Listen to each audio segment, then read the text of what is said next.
அப்புறமா போக போக போக தே அக்செப்ட் மீ. மெயினா என்னன்னா எங்க ஃபேமிலி அக்செப்ட் பண்ணதான் என்னால big thanks to my dad. அவர்னால தான் எல்லாருமே நான் நினைச்சு கூட பார்க்கல. கிராமத்துல இருக்கிறவங்க கூட ஈஸியா என்ன அக்செப்ட் பண்ணிப்பாங்கன்னு சொல்லிட்டு.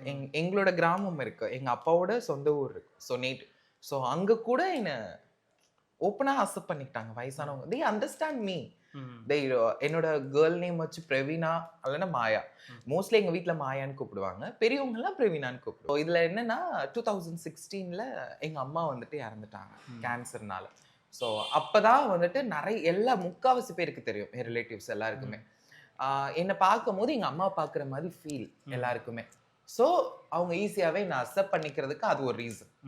ஸோ அந்த ஒரு விஷயம் வந்து ஆமா எல்லாருமே. ஸோ இந்த வீடு நான் டிசம்பர் 1ல ஹவுஸ் வார்மிங் பண்ணேன். மழை சரியான மழை. பட் என்னோட ரிலேட்டிவ்ஸ் அவ்வளோ பேர் வந்திருந்தாங்க. எனக்கு என் கசின்ஸ் எல்லாருமே ஆஃபீஸ்ல பெர்மிஷன் போட்டுட்டு ஊர்ல இருந்து என்னோட சித்தப்பா பெரியப்பா மாமா அத்தை எல்லாருமே டிக்கெட் போட்டு மதுரை ராம்நாடு கோயம்புத்தூர் சேலம் எல்லா இடத்துல இருந்தும் எல்லாரும் எனக்காக இங்க வந்திருந்தாங்க. So I am so happy, I am so glad. இந்த மாதிரி நான் ஃபேமிலிக்கு எடுக்க நான் கொடுத்து வச்சிருக்கேன்.